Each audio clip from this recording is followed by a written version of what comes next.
Alhamdulillah Alhamdulillahilladzi anzala al-Qur'an tibyanan likulli syai' wa hudan wa rahmatan wa busyra lil muslimin wa huwa kitabun aziz la ya'tihi al-batilu min bayni yadayhi wa la min khalfihi tanzilun min hakimin hamid.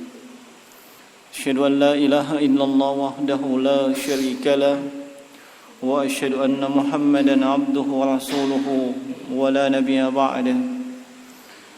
Sallallahu alaihi wa ala alihi wa ashabihi wa man ihtada wa man tamassaka bi sunnati wa tariqatihi ila yaumiddin summa amma ba'du. Ma'asyiral muslimin, hadirin sekalian, bapak-bapak, orang tua saya yang saya muliakan dan saya hormati, alhamdulillah, itulah ungkapan yang paling tepat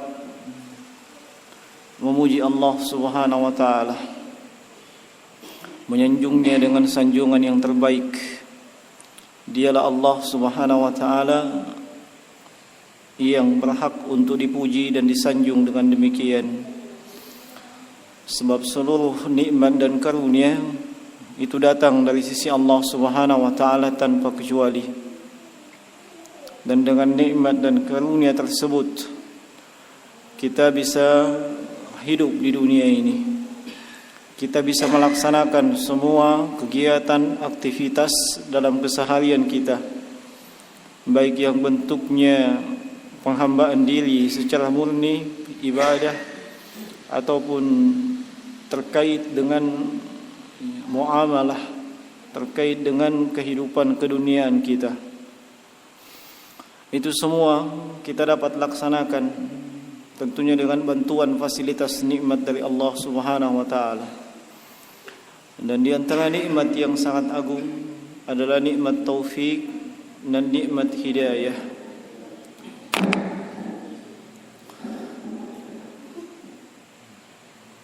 Inilah kenapa kita selalu meminta hidayah di dalam Al-Quran. Setiap kali dan setiap kita membaca Al-Fatihah, kita selalu meminta ihdinas siratal mustaqim, meminta untuk diberikan hidayah di atas jalan yang lurus, hidayah di atas as-siratal mustaqim. Padahal kita sudah masuk ke dalam Islam, kita sudah mendapatkan taufik dan hidayah sehingga kita sudah muslim dan muslimah.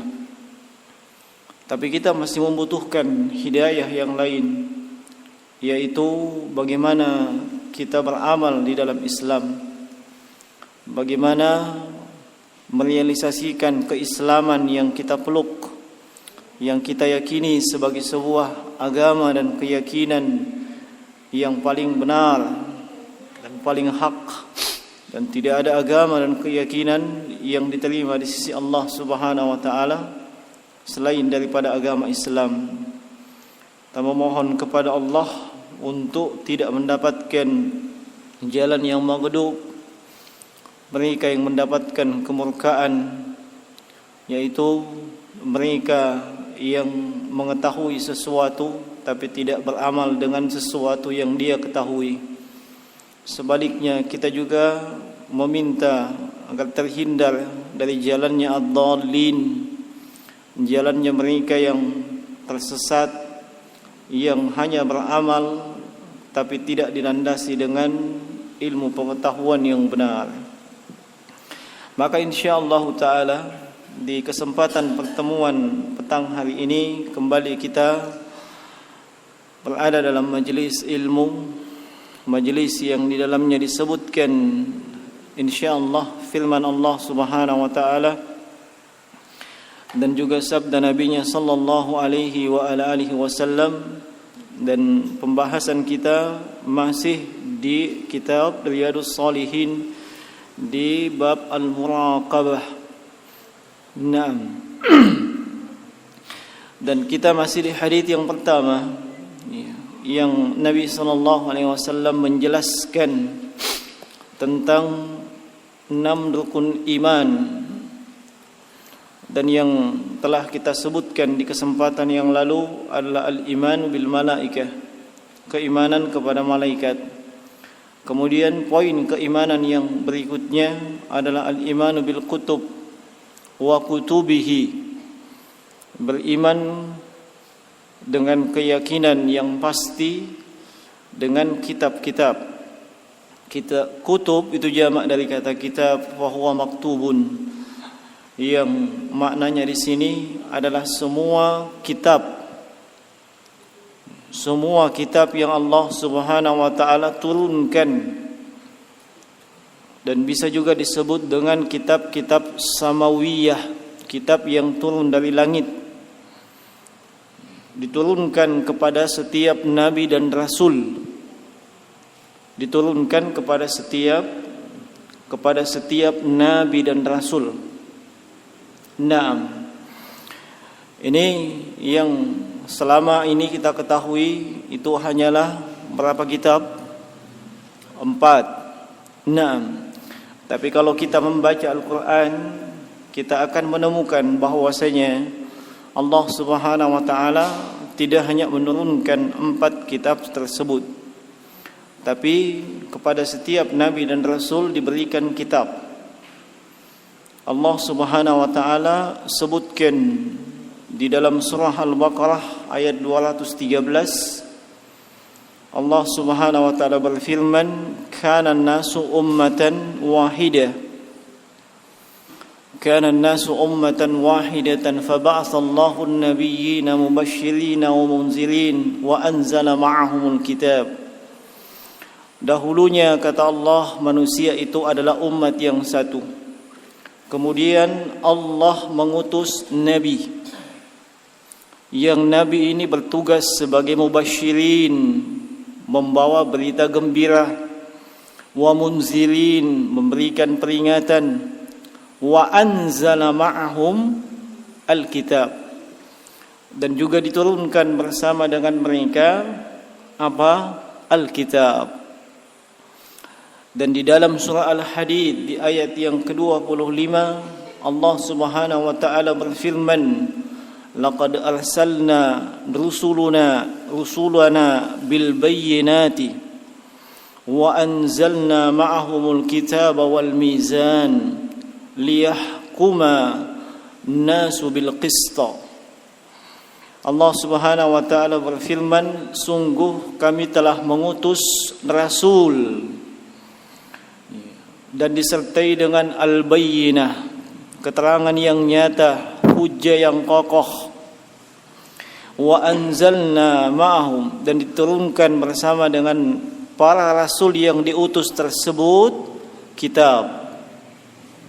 Diutus dan diberikan al-kitab, wal mizan, dan keadilan.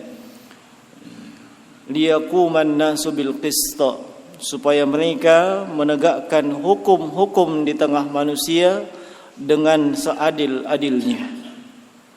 Kedua, ayat yang kita bacakan tersebut menunjukkan bahwa setiap nabi dan rasul Allah berikan kepada mereka al-kitab. Naam, Allah berikan kepada mereka kitab-kitab samawiyah. Dan kewajiban seorang muslim dan muslimah terkait dengan keimanannya kepada kitab yang Allah turunkan adalah mengimani dengan seyakin-yakinnya bahwa Allah Subhanahu wa taala menurunkan Alkitab kepada nabi dan rasulnya. Diimani secara global yang kita tidak ketahui namanya. Itu namanya kitab apa? Dan kita mengimani dengan terperinci tentunya kitab-kitab yang memang disebutkan namanya di dalam Al-Quran. Nah, ma'asyiral muslimin rahimani wa rahimakumullah. Keimanan kepada kitab itu adalah keimanan yang harus ada dalam diri setiap muslim dan muslimah. Rasul itu beriman, dan kaum mukminin diperintahkan untuk mengimani akan keberadaan Alkitab. Allah Subhanahu wa taala menyebutkan di dalam surah Al-Baqarah ayat 136. Allah Subhanahu wa taala berfirman, "Qulu amanna billahi wama unzila ilaina wama unzila ila Ibrahim wa Ismail wa Ishaq wa Yaqub wal asbat wama utiya Musa wa Isa wama utiya an-nabiyyuna min rabbihim la nufarriqu baina ahadin minhum wa nahnu lahu muslimun." Allah Subhanahu wa taala berfirman, ucapkanlah wahai kalian yang mengaku beriman, ucapkanlah bahwasanya amanna billahi wa ma unzila ilaina, kami beriman kepada Allah dan beriman kepada apa yang diturunkan kepada kami. Menunjukkan keimanan kepada kitab itu terkait dengan keimanan kepada Allah Subhanahu wa taala. Wa ma unzila ila Ibrahim, dan apa yang diturunkan kepada Nabi Ibrahim. Wa Ismail, apa yang diturunkan kepada Nabi Ismail. Wa Ishaq, Nabi Ishaq. Wa Yaqub, Nabi Yaqub. Wal asbat, dan anak cucu mereka. Wa ma utiya Musa wa Isa, apa yang diturunkan kepada Musa dan Nabi Isa. Wa ma utiya an-nabiyyuna min rabbihim, dan apa saja yang diturunkan Allah kepada para nabi dari Allah Subhanahu wa taala. Ini juga ayat menunjukkan bahwasanya para rasul itu dibekali dengan kitab-kitab, dan kita diwajibkan untuk beriman kepada kitab-kitab tersebut disebabkan Allah Subhanahu wa taala memerintahkan kita untuk mengimaninya. Maksud mengimaninya meyakini bahwasanya kitab-kitab tersebut Allah turunkan dari langit. Itu berasal dari Allah Subhanahu wa taala yang berisi hudan wa nur. Biasanya ketika disebutkan tentang kitab-kitab samawiyah itu disebutkan fihi hudan wa nur. Di dalamnya mengandung petunjuk dan cahaya. Nah, itulah yang Allah Subhanahu wa taala beritakan. Kita mengimani hal tersebut dengan seyakin-yakinnya, meskipun kita tidak pernah melihat bagaimana bentuk, model dan cetakan kitab tersebut, bagaimana bahasa yang digunakan, apa saja seluruh isi dan kandungannya. Tapi ketika Allah Subhanahu wa taala memberitakan akan adanya demikian dan memerintahkan kita untuk mengimaninya, maka konsekuensi keimanan kepada Allah itu adalah keimanan kepada kitab-kitab. Ini secara umum. Adapun secara khusus tentunya kita mengetahui bahwa kitab-kitab samawiyah ada yang disebutkan dalam Al-Qur'an. Seperti misalnya kitab yang diturunkan kepada Nabi Daud. Apa itu? Allah Subhanahu wa taala sebutkan di dua ayat dalam Al-Qur'an. Pertama dalam surah An-Nisa ayat 163 dan dalam surah Al-Isra di ayat yang ke-55. Wa ataina Dauda zabura, dan kami berikan kepada Nabi Daud kitab Zabur. Kitab Zabur. Nah, dan kemudian kitab setelahnya itu diturunkan kepada Nabiullah Musa, yaitu Kitabut Taurah. Dan ini juga disebutkan di dalam Al-Qur'an, dan cukup banyak ayat yang menyebutkan hal tersebut. Nah, di antaranya adalah firman Allah Subhanahu wa taala dalam surah Al-Maidah di ayat ke-46. Allah Subhanahu wa taala berfirman, wa qaffayna ala atharihim bi Isa ibn Maryam, dan kami iringkan dari nabi-nabi Bani Israel setelah Musa itulah Nabi Isa alaihissalam, Isa bin Maryam, musaddiqan lima baina yaday minat Taurah. Nabi Isa datang, beliau membenarkan kitab yang datang sebelumnya, yaitu kitab Taurat. dan diturunkan kepada Nabi Musa. Kemudian Allah berfirman, wa atainahul injila, dan kami berikan kepada Nabi Isa al-Injil.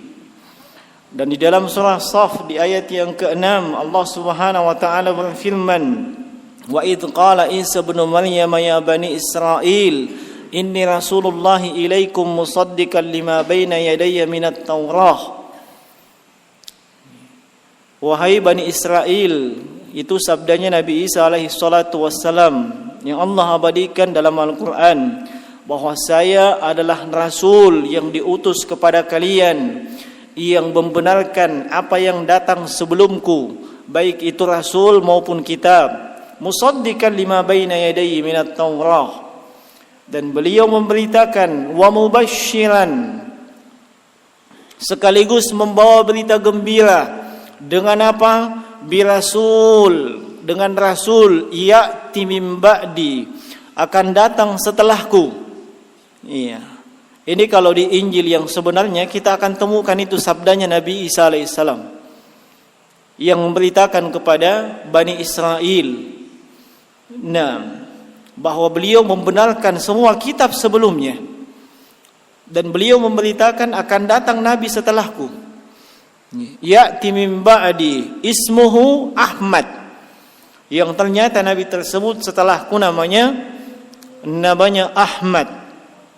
Nah, sehingga dari semua yang kita sebutkan ini menunjukkan ada beberapa kitab yang memang disebutkan di dalam Al-Quran.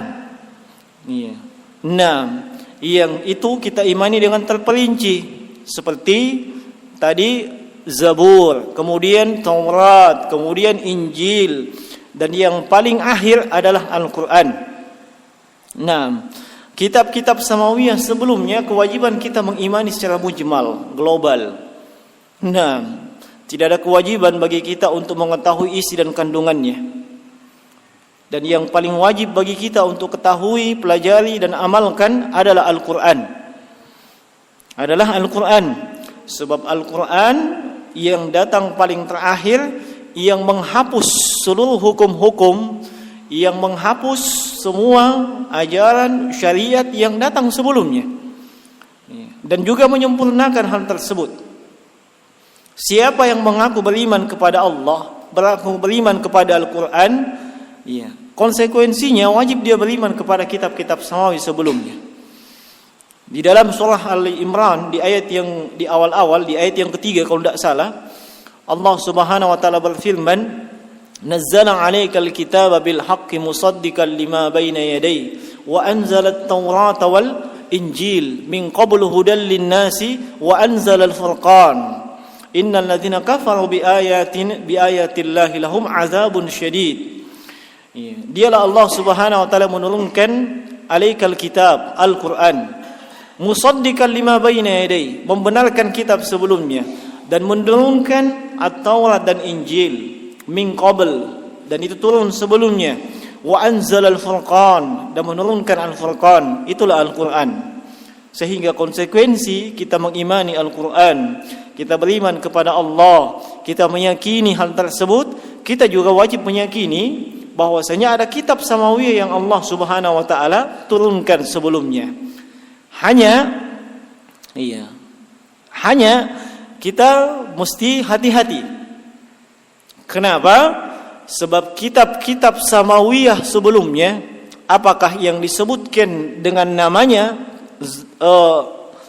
Zabur, Taurat dan Injil, ataupun yang Allah tidak sebutkan tapi Allah turunkan, itu tidak terbebas dari perubahan-perubahan.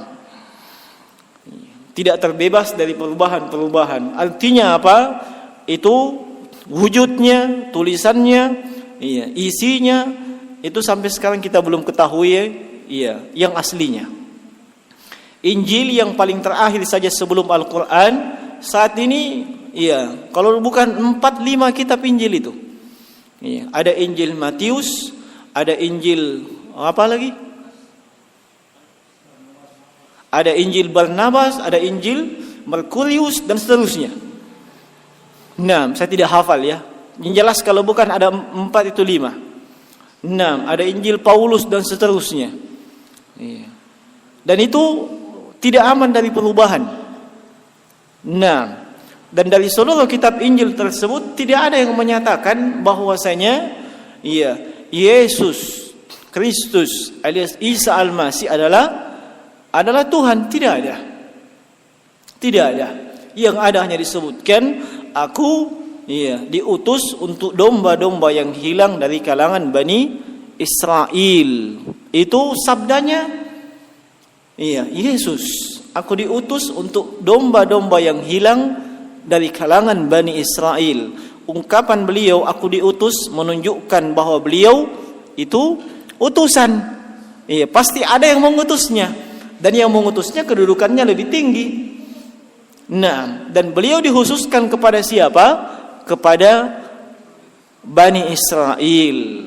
Nah, bukan kepada orang Toraja, bukan pula kepada orang Palopo, tapi kepada Bani Israel. Nah, dan dengan datangnya syariat Rasulullah membawa Al-Quran, itu semua dihapus, dimansukh.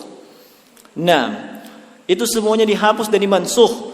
Dan mereka pengikut agama sebelumnya yang mereka meyakini kitab-kitab samawi sebelumnya wajib untuk mengimani Rasulullah, wajib untuk mengimani Al-Quran. Di dalam hadis yang diriwayatkan oleh Imam Muslim dalam sahihnya, Rasulullah sallallahu alaihi wasallam bersabda, "Walladzi nafsi biyadihi," demi zat yang jiwaku berada di tangannya, demi Allah, la yasma'u ahadun, tidak seorang pun yang mendengarkan, la yasma'u ahadun min hadhil ummah, tidak seorang pun dari kalangan umat ini yang mendengarkan aku diutus, thumma lam yu'min bima ji'tu bihi illa kana min ashabin nar. Mereka mengetahui, mereka mendengar bahwasanya Nabi diutus, Nabi diturunkan bersamanya Al-Quran, mereka tahu itu. Kemudian tidak mau beriman kepada Rasulullah sallallahu alaihi wasallam, Nabi pastikan illa kana min ashabin nar, kecuali dia adalah calon penghuni neraka. Nabi pastikan demikian. Dan mereka umat-umat sebelumnya yang meyakini Taurat, yang meyakini Injil, jangan dikira mereka tidak tahu bahwasanya akan ada Nabi diutus paling terakhir, yaitu Rasulullah. Sebab di kitab-kitab mereka bukan cuman hukum-hukum syariat yang ada. Di kitab mereka digambarkan dengan gamblang, diceritakan dengan baik bahwasanya akan datang Nabi paling terakhir yang membawa Al-Quran. Seperti contoh dalam surah Al-Fat, di akhir surah Al-Fat, ada yang hafal itu ayatnya. Allah Subhanahu wa taala berfirman, Muhammadur Rasulullah walladzina ma'ahu asyidda'u 'alal kuffar ruhama'u bainahum tarahum ruk'an sujada yabtaguna fadlan min rabbihim wa ridwana simahum fi wujuhihim min atharis sujud dzalika masaluhum fit Taurat wa masaluhum fil Injil. Perhatikan, itulah perumpamaan yang ada dalam kitab mereka, dalam kitab Taurat dan Injil. Apa yang terdapat dalam Taurat dan Injil? Muhammadur Rasulullah, ada Muhammad Rasulullah, walladzina ma'ahu, dan yang bersamanya yakni para sahabat, asyidda'u 'alal kuffar, mereka sangat tegas terhadap orang-orang kafir. Ruhama'u bainahum, mereka saling berkasih sayang di antara mereka. Tarahum ruk'an sujada, engkau akan menyaksikan mereka melakukan ibadah yang sangat agung, ibadah salat. Mereka ruku', mereka sujud. Yabtaguna fadlan min rabbihim, tujuannya itu untuk mencari keutamaan dari Allah Subhanahu wa taala. Itu yang Allah sebutkan dalam Taurat dan Injil, sehingga mustahil bagi umat yang mereka mengaku memegang Taurat, mustahil bagi umat yang mengaku memegang Injil tidak mengetahui hal tersebut. Sedemikian gamblangnya pemberitaan tentang Nabi di dalam kitab-kitab mereka, sampai Allah Subhanahu wa taala menceritakan dalam Al-Quran, mereka seolah-olah mengenal Nabi, seolah-olah melihat Nabi, mengenalnya sebagaimana mengenal anak-anak mereka. Allah Subhanahu wa taala berfirman, "Alladzina atainahumul kitaba ya'rifunahu kama ya'rifuna abna'ahum wa inna fariqam min ahli kitab la yaktumuna al-haqqa wa hum ya'lamun." Sungguhnya mereka yang diberikan kitab, baik itu Taurat dan Injil. Alladzina atainahumul kitab ya'rifunahu, dia mengenal dia yaitu Rasulullah, kama ya'rifuna abna'ahum, sebagaimana mereka mengenal anak-anak mereka. Sangat tahu. Nah, sehingga jemaah sekalian, kesimpulannya wajib bagi umat-umat sebelumnya yang berpegang dengan kitab-kitab samawiyah sebelumnya itu beriman kepada Rasulullah SAW yang membawa Al-Quran. Tidak ada jalan bagi mereka untuk menghindar dari hal tersebut. Nah, ma'asyiral muslimin, rahimani wa rahimakumullah. Kemudian dimaklumi bahwasanya di kitab-kitab samawi yang sebelumnya itu berisi hukum-hukum, berisi ajaran-ajaran syariat yang berlaku di masa itu. Dan di dalam Al-Quran kadang disebutkan hal tersebut. Nah, kadang disebutkan hal tersebut.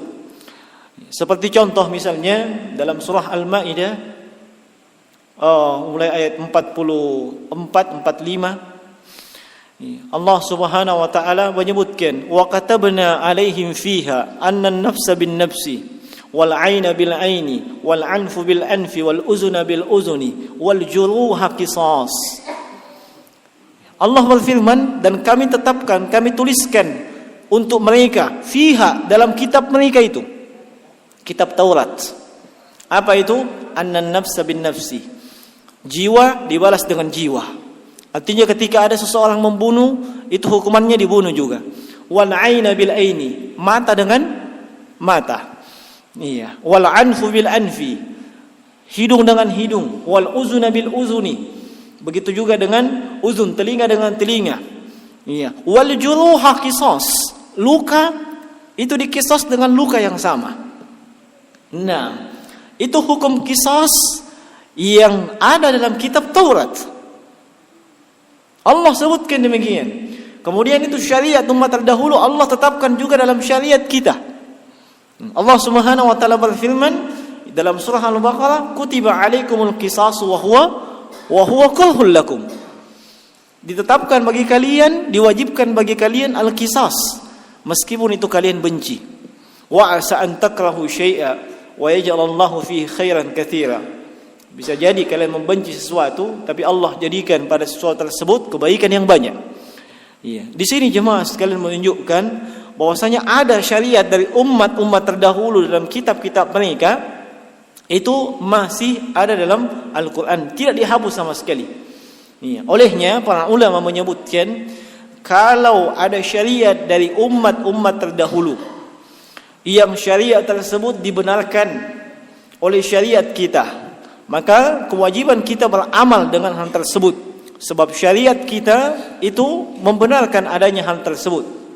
Kemudian syariat yang datang dari umat terdahulu yang termaktub dalam kitab-kitab mereka, yang hal tersebut tidak dibenarkan, tidak diikrar oleh Al-Quran, oleh syariat kita, maka tidak boleh kita amalkan. Tidak boleh kita amalkan. Sebab salah satu fungsi dari Al-Quran itu adalah menghapus dan memansuh semua hukum-hukum sebelumnya. Kalau dia tidak menghapus, maka dia mengikrar, membenarkan hal tersebut dan menjadikannya syariat sampai hari kiamat. Nah, kewajiban seorang muslim dan muslimah, sekali lagi, yang paling pokok dan paling mendasar yaitu kitab yang terakhir, kitab Al-Quran. Kitab-kitab sebelumnya tidak terjamin keotentikannya sampai dengan saat ini. Tapi Al-Quran itu dijamin oleh Allah Rabbul Alamin. Tidak akan ada namanya perubahan dalam Al-Quran. Tidak akan ada yang bisa merubah Al-Quran. Tidak akan ada. Allah Subhanahu wa taala berfirman dalam surah Al-Hijr di ayat yang ke-9, Inna nahnu nazzalna 'alaika dzikra wa inna lahu lahafizun.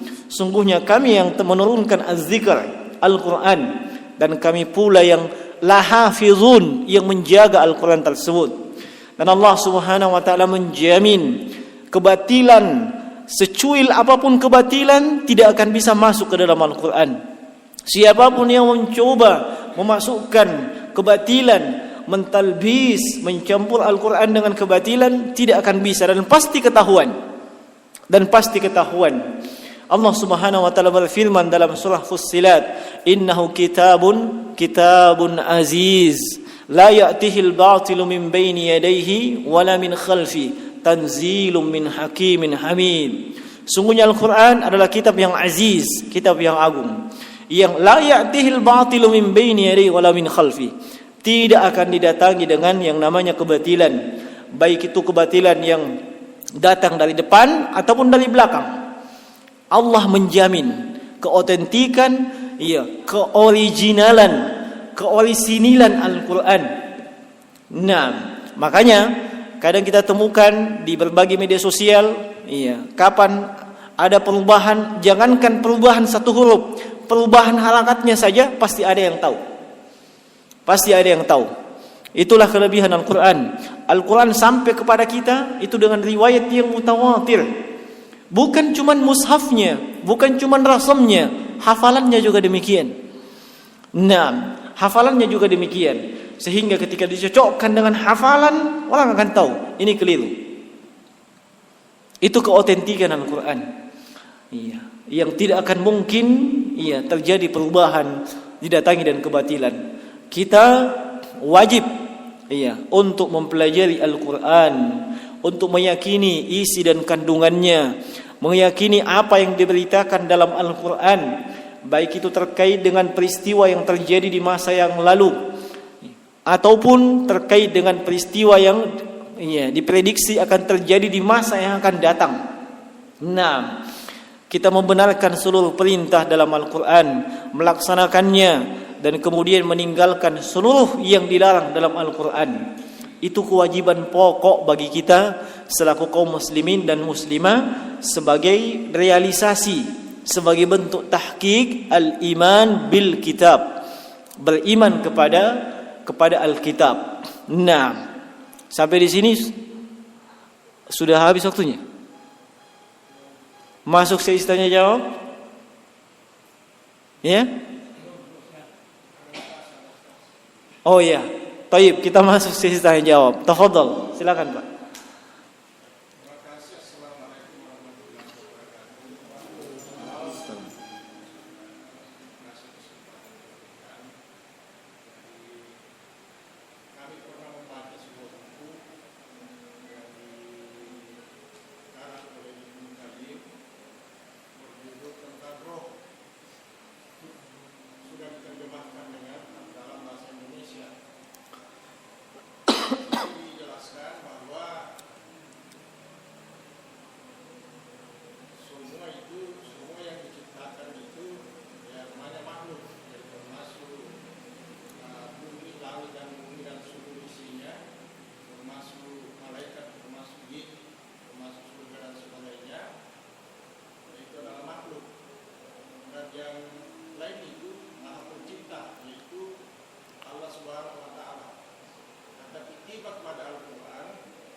Iya, wah ini agak mendalam, ya, subhanallah.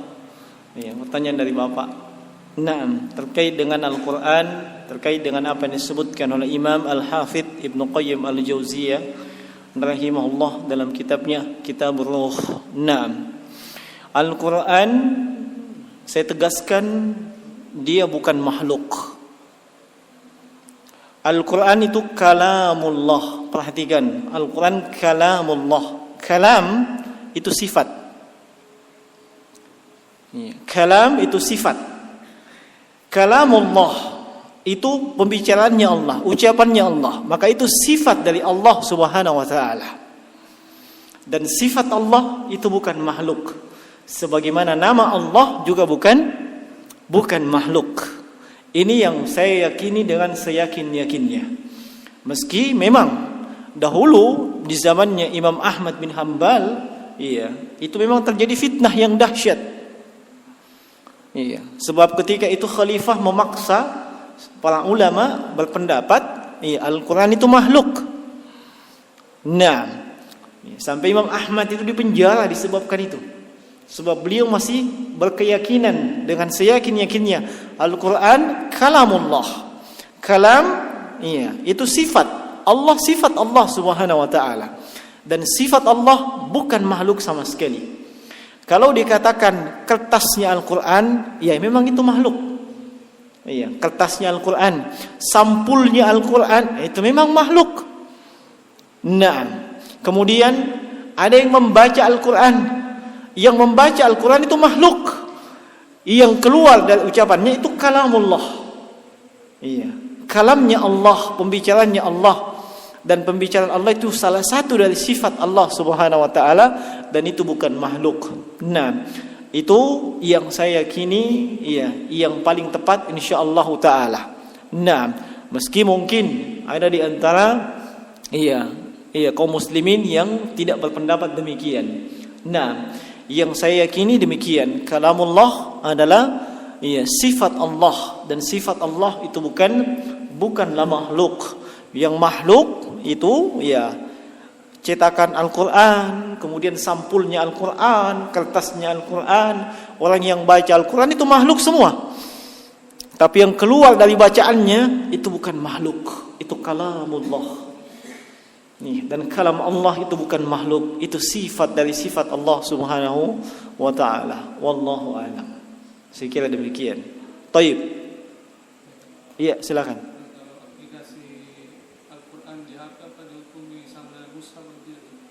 Nah, aplikasi Al-Quran di HP sama dengan mushaf. Sebahagian ulama menghukuminya sama. Sebahagian ulama menghukuminya sama. Sebagian yang lain mengatakan tidak sama. Kenapa? Dia bisa ditutup, dibuka dan seterusnya. Nah, Syekh Shalal Fauzan hafizahullah taala, sependek ingatan saya, itu menghukuminya sama. Nah, beliau menghukuminya sama. Cuman itu tuh. Kalau dibawa masuk kamar mandi dalam keadaan tertutup tidak ada masalah. Tidak ada masalah. Misalnya di HP itu ada aplikasi Al-Quran, ditutup, lalu masuk, tidak ada masalah. Bukan artinya dia membawa Al-Quran masuk, tidak. Dia membawa HP masuk. Al-Qurannya dalam HP, HP-nya tertutup. Nah, kalau itu dipermasalahkan bahwa itu membawa Al-Quran masuk, saya kasih logika seperti ini. Siapa di sini yang hafal Al-Fatihah?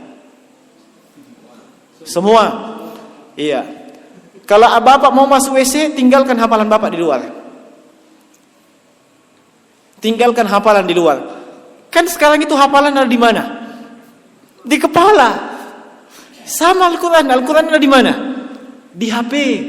Tersimpan, tertutup. Hafalan kita juga tersimpan dalam dada dan dalam kepala kita. Kalau misalnya ini Al-Quran, dipermasalahkan Al-Quran ini dalam HP, tidak boleh bawa masuk ke dalam kamar mandi, ke WC, maka sama juga dengan tadi. Hafalan Al-Fatihah bapak tinggalkan di luar baru masuk. Kalau misalnya dipermasalahkan sehingga tidak perlu dipermasalahkan. Kecuali kalau dalam WC baca Al-Quran, itu salah itu.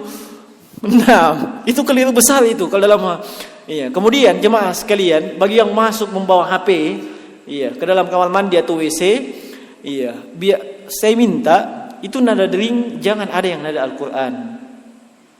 Nada deringnya, Nah, satu itu diperingatkan oleh para ulama, itu bentuk ihanatul Quran, bentuk merendahkan Al-Quran. Kok dijadikan nada dering?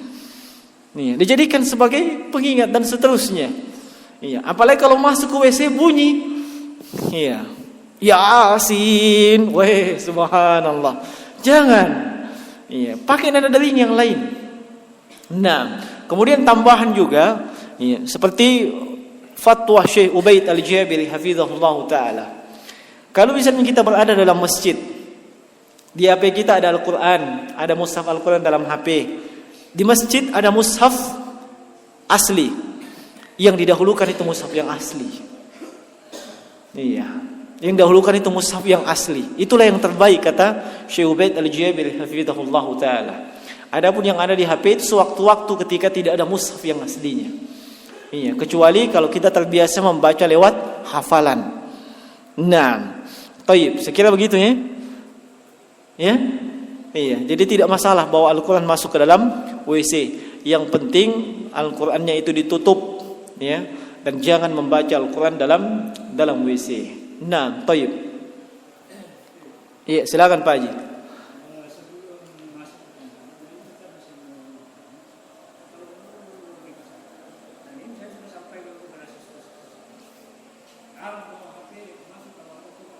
Oh, gitu.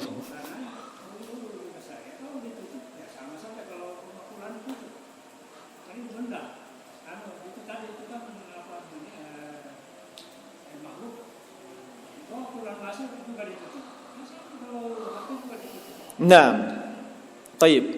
Beda menutup mushaf dengan menutup HP, ya.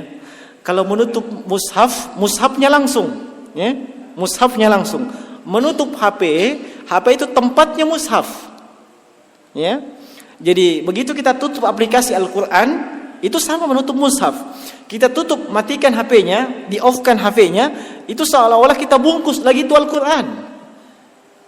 Jadi pahami? Nah, sebab aplikasi Al-Quran ada dalam HP, ya, iya. Otomatis anggaplah itu mushaf. Kita tutup itu mushaf, anggaplah itu mushaf, ditutup itu mushaf. Kemudian HP-nya di-off-kan lagi. Itu sama saja dengan Al-Quran mushaf yang ditutup, dibungkus lagi itu mushaf. Sebab ini bukan murni mushaf, bukan, ya, bukan murni mushaf. Mushaf ada di dalamnya, iya. Nah, mushaf ada di dalamnya. Nah, wah parah itu kalau tidak boleh kita kasih masuk. Logikanya kayak tadi. Iya, kalau semua yang terkait dengan Al-Quran betul-betul tidak bisa dibawa masuk. Iya, sebagaimana dalam HP, ya seperti tadi. Iya, Al-Quran yang ada di kepala kita, mulai Al-Fatihah, 3 Qul dan yang lain itu, wah, itu kan sama saja kita bawa Al-Quran masuk. Sebab ada di ingatan kita. Nah, sebaiknya, iya, Al-Quran itu paling kalau demikian ya simpan di luar hafalannya. Nah, simpan di luar hafalannya. Ini terkait hukum-hukum Al-Quran, tolong dipahami demikian. Iya, saya tambahkan ya. Misalnya dalam kita mendengarkan di HP kita bacaan Al-Quran, bacaan Al-Quran yang ternyata itu ada sajadahnya, ya, ada sajadah. Sujud apa namanya? Sujud tilawah. Iya. Kita apa namanya? Buka HP, membuat apa namanya? Mengonkan aplikasi Al-Quran dengan suaranya sampai kepada sajadah, ayat sajadah. Apakah kita sujud tilawah atau tidak? Apa kita sujud tilawah atau tidak? Iya, HP yang baca, bukan manusia. Iya, makanya para ulama fatwakan ketika ditanya demikian, iya, dia boleh sujud kalau HP-nya ikut sujud. Kenapa? Iya, yang baca itu bukan manusia. Iya. Nah, memang disyariatkan kita sujud tilawah. Bukan cuma dalam salat saja, di luar salat juga demikian. Iya, yang membaca sujud tilawah. Kalau yang membaca tidak sujud tilawah, yang dengar tidak usah sujud tilawah. Meskipun yang baca itu manusia. Tapi kalau yang baca itu manusia, lalu dia sujud tilawah, yang dengar ikut sujud tilawah juga. Nah, tapi kalau di radio, di HP, ya, maka tidak usah. Tidak usah Anda ikut sujud tilawah, sebab HP-nya tidak sujud tilawah. Dan itu juga sama dengan mendengarkan azan. mendengarkan azan, dari masjid berkumandang, kan disyariatkan kita mengucapkan sebagaimana apa yang dikatakan muazzin. Nah, lalu bagaimana kalau kita mendengarkan azan di TV, di radio? Apakah begitu juga hukumnya? Nah, para ulama berikan rincian. Kalau itu adalah mubasyir, live secara langsung, kita ikut. Misalnya dia mengatakan asyhadu an la ilaha illallah, kita juga ikut mengikutinya asyhadu an la ilaha illallah. Kalau itu memang siaran langsung. Kecuali kalau rekaman. Kalau rekaman tidak boleh. Nah, itu yang dirinci oleh para ulama. Nah, tolong hal-hal seperti ini dipahami dengan baik, ya. Nah, sehingga kita tidak keliru dalam penerapan dalam kehidupan sehari-hari. Baik, cukup ya?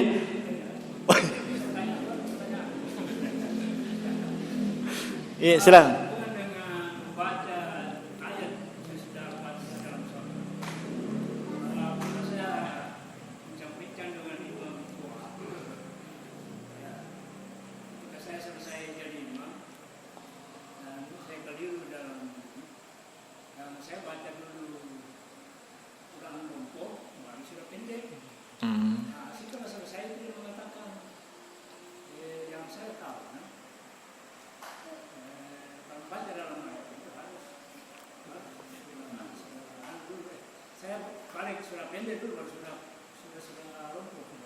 Oh ya, Quran Cak di Kuala Lumpur.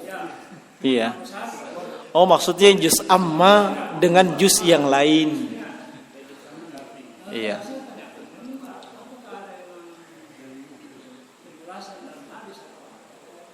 Iya, baik.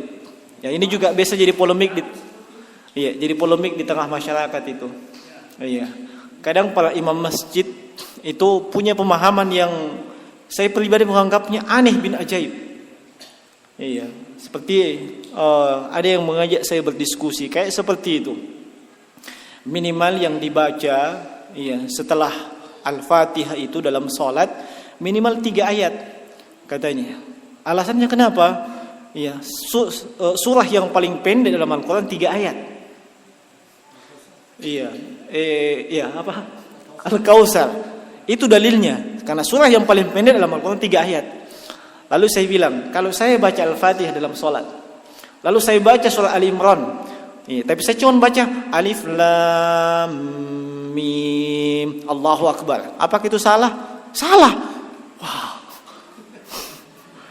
Kalau itu salah, maka membaca Al-Fatihah setelah Al-Quran hukumnya wajib. Nah, para ulama tidak mengatakan itu wajib. Yang wajib itu apa? Al-Fatihah. Tolong dipahami hal seperti itu. Hanya etika dan adab, jangan cuma baca kayak tadi Alif Lam Mim Allahu Akbar. Biasa itu kalau sholat tarawih, kalau maunya kan 1 rakaat 1 ayat. Pas baca begitu Alif Lam Mim, sengaja sepanjang. Itu Allahu Akbar. Nah, jangan sampai di belakang ada makmum yang tertawa. Nah, itu adab dan etika. Meskipun sholatnya sah, insya Allah. Kemudian terkait dengan pertanyaan tadi, ini kita bicara yang paling utama, yang paling afdal itu kata para ulama memang mengurutkan bacaan Al-Quran dari yang paling besarnya sampai yang paling kecilnya. Itu yang paling utama, paling terbaik. Dan boleh saja. Boleh saja seseorang itu membaca misalnya di rakaat pertama Qul huwallahu ahad. Lalu di rakaat kedua dia membaca Al-Baqarah, walan tarda ankal yahuda walan nasara hatta tattabi'a millatahum. Terus itu boleh saja. Dalilnya apa? Nabi SAW ketika salat bersama dengan Abdullah bin Abbas, salat berjamaah beliau di waktu malam, beliau tidak mengurutkan. Bahkan beliau baca dulu Ali Imran, An-Nisa, baru Al-Baqarah. Yang mana keduluan? Al-Baqarah atau Ali Imran? Al-Baqarah. Itu Nabi baca. Itu kan menunjukkan boleh. Itu menunjukkan boleh. Tapi yang paling utama, mengurutkan sesuai dengan urutan mushaf. Dan tidak boleh kita menyalahkan kalau ada yang seperti itu. Kalau kita mau menyalahkan, hendaknya bawakan dalilnya. Iya, tidak hanya main perasaan. Itu yang kebanyakan sekarang itu, main perasaan. Kayaknya tidak enak ku dengar. Iya. Nah, makanya Syekh Al-Albani rahimahullahu taala itu menegaskan bahwa agama Islam itu dasarnya Al-Qur'an dan Sunnah, bukan perasaan. Iya, bukan perasaan. Dan banyak kaum muslimin di zaman ini, di zaman beliau hidup, itu beribadah kepada Allah sesuai dengan maunya dia. Iya, sesuai dengan yang enak narasa. Iya, bukan sesuai dengan Al-Qur'an dan Sunnah. Nah, ini yang keliru di tengah-tengah kaum muslimin. Asal enak minarasa, itu dijadikan dasar. Iya, mendahulukan perasaan dibandingkan syariat. Sehingga kesimpulannya tidak apa-apa. Iya, tidak apa-apa. Kalau ada yang berani menyalahkan, silahkan minta tolong dasarnya apa. Kita mengatakan boleh, dasarnya tadi. Nabi pernah demikian. Kalau dia mengatakan tidak boleh, minta dasarnya apa yang tidak boleh. Nah, wallahu a'lam. Cukup ya?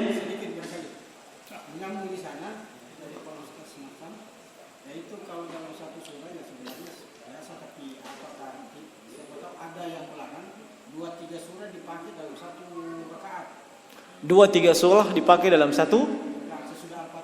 Oh, tidak ada masalah. Loh, Nabi tadi saya sebutkan ya. Iya. Ali Imran, An-Nisa, Al-Baqarah. Itu berapa surah itu? 3. Iya, lumayan itu. Al-Baqarah saja 286 ayat. Oh iya, saja ini. 3 kali itu sudah hebat. Dia bilang 3 surah nak baca tahu tadi. Tapi bukan Ali Imran, bukan Al-Baqarah, bukan Nisa. Tapi 3 kul. Tidak ada masalah. Iya, tidak ada masalah. Hanya jemaah sekalian, meskipun tidak ada masalah, kita melihat kondisi jemaah. Kalau jemaah bisa terjadi, jemaah itu bisa salah paham, sebaiknya dihindari.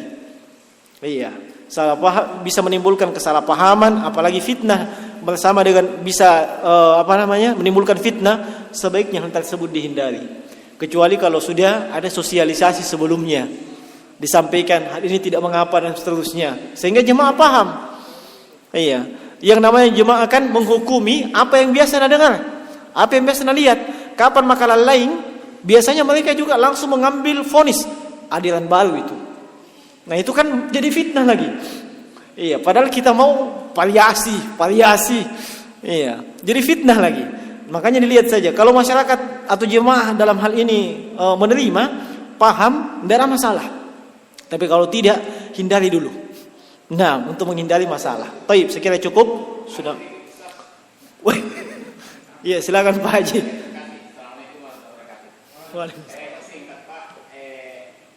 Adakah bacaan selain bacaan yang baca dalam tahiyat? Karena terkadang ada imam tahiyat, nama sekali baru salah. Adakah bacaan yang baca selain tahiyat? Iya. Itu pertanyaan bagus Pak Haji. Baik. Iya, mungkin yang selama ini kita baca memang bacaan tahiyat, dan memang itu yang disyariatkan, utamanya tahiyat akhir. Ya, atau tasyahud akhir, at-tahiyatul mubarakatus salawat thayyibatu dan seterusnya. Iya, yang saya ketahui ada. Iya, pertama kita disyariatkan membaca Allahumma a'inni ala dzikrika wa syukrika wa husni ibadatik menurut pendapat yang lebih kuat. Kan biasanya itu setelah sholat ya. Tapi yang pendapat yang lebih kuat itu di akhir sebelum salam. Yang kedua, Nabi perintahkan, falyukhayyir du'a, hendaknya dia memilih doa yang dia mau baca di tasyahud itu. Iya. Makanya dalam hadis-hadis ditemukan itu di antara sahabat ada yang membaca doa yang panjang ketika tasyahud. Sebab itu momen waktu yang mustajabah untuk berdoa. Iya. Setelah tasyahud, setelah tahiyat, semua bacaan tahiyat dibaca. Silahkan berdoa di situ. Nah, dan Nabi disebutkan dalam hadis beliau berdoa dengan jari beliau. Iya. Nah, itu waktu berdoa yang sangat mustajabah. Hanya saja setelah kita tahu semua itu secara umum, perlu kita memposisikan diri kita. Kalau status kita sebagai imam masjid, ya, sebaiknya jangan terlalu panjang doa di tasyahud. Iya, sebab kenapa? Iya, bisa jadi polemik kayak tadi. Bisa jadi polemik. Wah, ini jangan-jangan ada bacaan lain lagi. Iya. Ujung-ujungnya jangan-jangan aliran baru lagi itu. Nah, kalau kita sholat sendiri tidak ada masalah.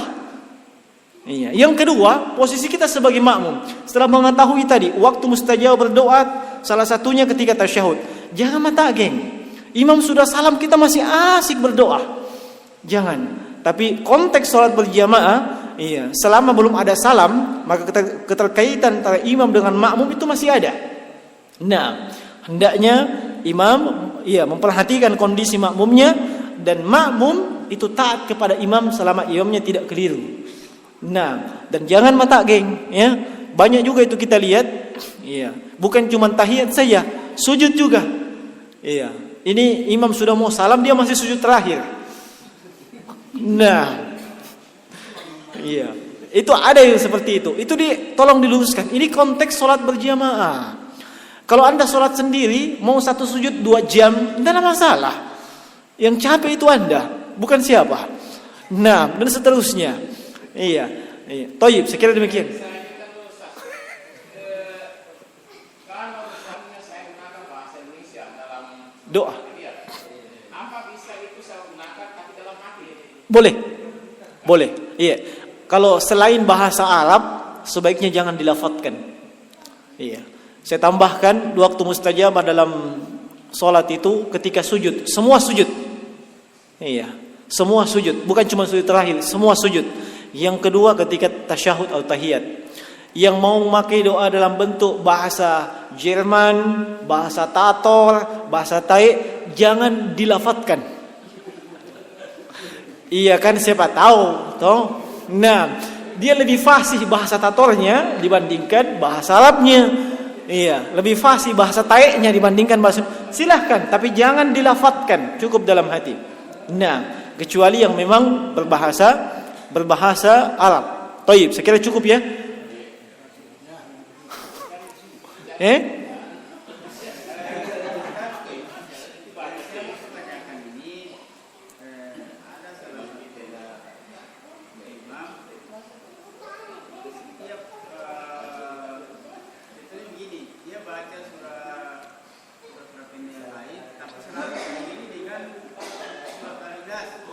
Al-Ikhlas, iya.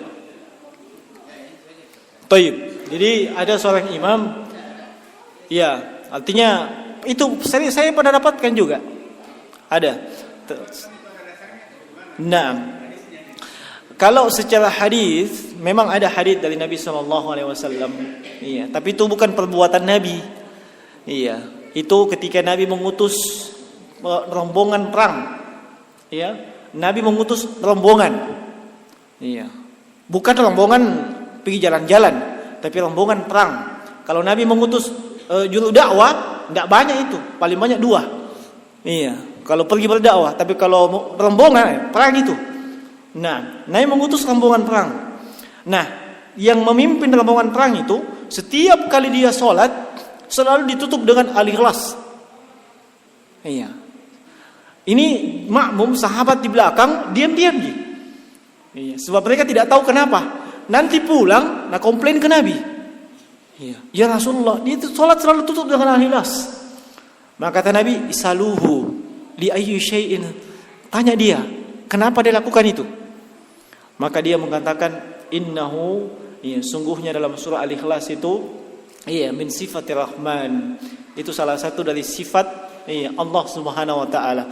Dan saya cinta itu sering dibaca. Ya, maka Nabi sebutkan fa'akhbirhu, sampaikan kepada dia Allah cinta kepada dia.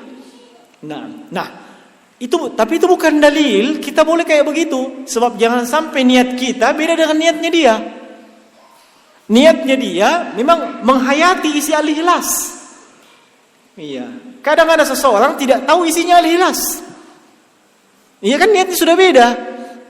Nah, makanya iya, kaidah umum itu tidak boleh mengkhususkan satu surah itu terus kalau tidak ada dasarnya. Iya, kalau tidak ada dasarnya, sebaiknya dihindari.